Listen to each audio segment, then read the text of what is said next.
औज़ुबिल्लाहि मिनश्शैतानिर्रजीम बिस्मिल्लाहिर्रहमानिर्रहीम। अस्सलाम वालेकुम। उम्मीद करती हूँ सब खैरियत से होंगे। अल्लाह पाक से दुआ, अल्लाह पाक तमाम मुस्लिम उम्मा को अपने ज़मान में रखें, आमीन। जनाब, आज बात करेंगे कि जादू की हकीकत क्या है, हमारा अकीदा कितना इस पर होना चाहिए, कुरान और हदीस की रोशनी से जादू के बारे में हमें क्या मालूम चलता है, हमारी ज़िंदगियों पर क्या असर डालता है और हमें इससे किस तरह बचना है। जादू की हकीकत। जादू एक ऐसा अमल है जो शयातीन की मदद से बातिल तरीक़ों से कुछ इंसान दूसरे इंसानों के लिए उनका गलत जो है वो सोचते हैं, करवाते हैं, उनकी ज़िंदगियां तबाह करवाते हैं, उनकी ज़िंदगियों पर बुरे असरात करवाते हैं। जादू का वजूद, इसे एक आयत के तर्जुमे से समझते हैं कि अल्लाह पाक ने सूरह बकरा में फरमाया, और वो लोग ऐसी चीज़ सीखते थे जिनसे वो मियाँ बीवी के दरमियान जुदाई डलवाते थे। तो इस आयत से हमें पता चलता है कि जादू एक हकीकत है, इसका वजूद है। जादू के वजूद से हम इनकार कतन ही नहीं कर सकते। वहीं अल्लाह पाक ने एक जगह और सूरह बकरा में फरमाया कि वो अल्लाह के हुक्म के बग़ैर किसी का बुरा नहीं कर सकते थे। तो इस सूरह की तर्जुमे से हमें वाज़ेह हो गया कि कोई कितने से कितना बड़ा जादूगर हो, कोई आपका कितना ही बुरा करने वाला हो, सोचने वाला हो, वो आपको नुकसान नहीं पहुंचा सकता जब तक अल्लाह पाक की मर्ज़ी ना हो। अल्लाह पाक की मर्ज़ी के बग़ैर तो पत्ता नहीं हिल सकता। क्या वजूद है पत्ते का? छोटा सा होता है, हल्का सा, वो भी अल्लाह पाक की मर्ज़ी के बग़ैर नहीं हिलता। तो फिर हम क्यों अपने अंदर वसवसे डाल लेते हैं? क्यों हम सोचते हैं कि उसने जादू कर लिया, ये जो हो रहा है हमारी ज़िंदगी में ये उसका असर है? क्यों ये वसवसे ना डालें, अपने ईमान को कमज़ोर ना करें। हर चीज़ का मतलब ये ले लेना कि ये जादू है, ये सही नहीं है। हाँ, इससे इनकार नहीं है, लेकिन इस पर एक स्ट्रॉन्ग अकीदा भी हमारा है कि अल्लाह की मर्ज़ी के बग़ैर आपका कोई कुछ नहीं बिगाड़ सकता।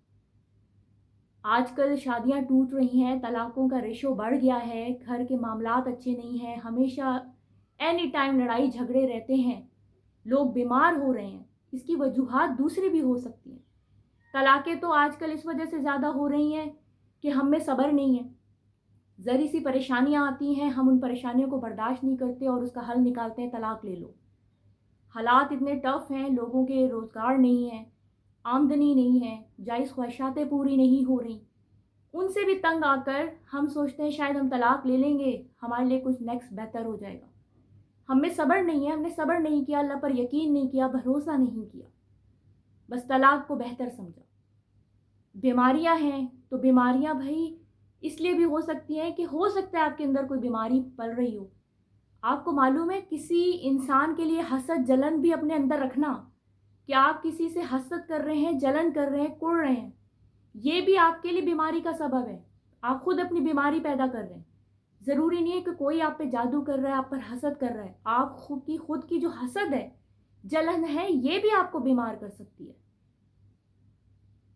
नींदें नहीं आना, बेचैनी रहना, तो बेचैनी इस वजह से भी हो सकता है। पहले अपने ऊपर नज़रसानी करें कि आया आप 5 वक्त की नमाज़ पढ़ रहे हैं, आप अल्लाह पाक को याद कर रहे हैं, आप पाक साफ़ रह रहे हैं, घर को साफ़ रखा हुआ है। आपने खुद भी तो ये सब चीज़ें देखनी है। हर एक चीज़ का जो है वो नतीजा निकाल लिया जाए कि जादू हो गया। ठीक है, जादू का एक वजूद है, लेकिन ज़रूरी नहीं है हर बार किसी पर कोई जादू हो। नींदें नहीं आ रही, डिप्रेशन की वजह भी हो सकती है, एंजाइटी हो सकती है, आपकी ज़िंदगी के रोज़मर्रा के हालात हो सकते हैं। ठीक है, ये चीज़ें भी जादू से पैदा होती हैं, लेकिन आपको वसवसा नहीं लाना है। आपको स्ट्रॉन्ग बिलीव करना है अल्लाह पाक पर। हजूर पाक सल्लल्लाहु अलैहि वसल्लम पर भी जादू हुआ था, एक यहूदी ने करवाया था। उसका क्या असर हुआ था आप सल्लल्लाहु अलैहि वसल्लम पर? उनके जो रोज़मर्रा की ज़िंदगी के अमूर थे वो थोड़े डिस्टर्ब हुए थे। बाकी दीन की तबलीग, शरीयत के मामलात, वही के मामलात बिल्कुल सही थे, उन पर कोई असर नहीं पड़ा था। फिर अल्लाह पाक ने सूरह नास और सूरह फलक नाजिल फरमाई। हजूर पाक सल्लल्लाहु अलैहि वसल्लम बिल्कुल शफायाब हो गए, बिल्कुल सेहतयाब हो गए। तो हमने भी जब हम पर मुसीबतें आएँ तो हमने अपने ईमान को कमज़ोर नहीं करना, اگر وسوسے آ بھی رہے کسی نے کچھ کر دیا ہے تو عاملوں اور جادوگروں کے پاس نہ جائیں، یہ مزید زندگیاں برباد کرتے ہیں، آپ لوگوں کے دلوں میں نفرتوں کے بیج بو دیتے ہیں کہ اس بھائی نے اس بہن نے آپ کے ساتھ یہ کروا دیا۔ آپ کو وسوسے آ رہے ہیں، گھر میں بیٹھ کر اللہ پاک سے دعا کریں، سورہ فلق، سورہ ناس پڑھیں، سورہ بقرہ کی آخری آیات خاص طور پہ پڑھیں، روز سورہ بقرہ پڑھ کر پانی پر دم کریں، پئیں، گھر والوں کو پلائیں۔ کتنے رقیہ وغیرہ ہیں جو آپ جادو سے ریلیٹڈ جو ہیں وہ سن بھی سکتے ہیں، پڑھ بھی سکتے ہیں، وہ گھر پہ چلا دیا کریں ایک مخصوص آواز میں۔ نماز قائم کریں، اللہ کو یاد کریں، قرآن پاک کی تلاوت کریں، پاک صاف رہیں۔ تو یہ سب آپ نے کرنا ہے، اس سے بچاؤ ہو سکتا ہے اللہ پر کامل یقین کے ساتھ، اللہ پر مکمل بھروسے کے ساتھ۔ اپنے ایمان کو ہرگز کمزور نہ ہونے دیں، لاکھ وسوسے آپ کو جو ہے نا وہ پریشان کریں، اللہ سے مدد طلب کریں۔ اس طریقے سے ہم اپنے آپ کو بچا سکتے ہیں۔ باقی بیماریاں ضروری نہیں ہے کہ ان کا سبب جو ہے وہ یہی چیزیں ہوں کہ کسی نے جادو کرایا۔ بعض اوقات ہمارے پیدا کردہ حالات ہی ہماری بیماریوں کا جو ہے نا وہ سبب ہوتے ہیں۔ تو اللہ پاک پر اسٹرانگ بلیو رکھیں، جادو حقیقت ہے، لیکن ہر وقت جادو سمجھ لینا۔ جب تک آپ دیکھیں ہر معاملات میں زندگی کے ہر امور پر آپ کو اللہ پر مکمل بھروسہ کرنا۔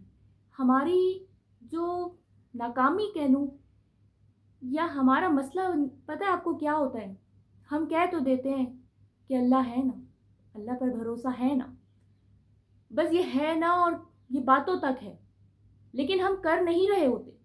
ہم اللہ پر اپنے معاملات کو چھوڑتے ہی نہیں ہیں، اور چھوڑ کے جو ہے نا وہ اپنے آپ کو فری نہیں کرتے، وہی سوچ رہے ہوتے ہیں، اور کہیں نہ کہیں پھر ہم اپنے بھی ہاتھ پاؤں چلا رہے ہوتے ہیں۔ تو یہی غلط ہوتا ہے۔ جب آپ اللہ پر مکمل بھروسہ کر لیں گے نا اور اللہ پر معاملات چھوڑ دیں گے تو یقین کریں بہترین اسباب بنیں گے، سب کچھ اچھا ہونے لگے گا۔ تو یہ کر کے دیکھیں۔ باقی انشاءاللہ کسی نیکسٹ ویڈیو میں نیکسٹ کسی اچھے ٹاپک کے ساتھ حاضر ہوں گی۔ اصلاح کرتے رہیں، اپنی بھی معاشرے کی بھی بہت ضروری ہے۔ چھوٹے چھوٹے معاملات میں کریں، چھوٹے چھوٹے معاملات میں، زندگی کے جو عام معاملات ہوتے ہیں ان میں اپنے جو ہے نا اصلاح کرنے کی کوشش کریں، اور اپنے ارد گرد کی بھی اصلاح کریں، معاشرے کی، گھر والوں کی، بہت ضروری ہے۔ ملتی ہوں نیکسٹ ویڈیو میں، اللہ حافظ۔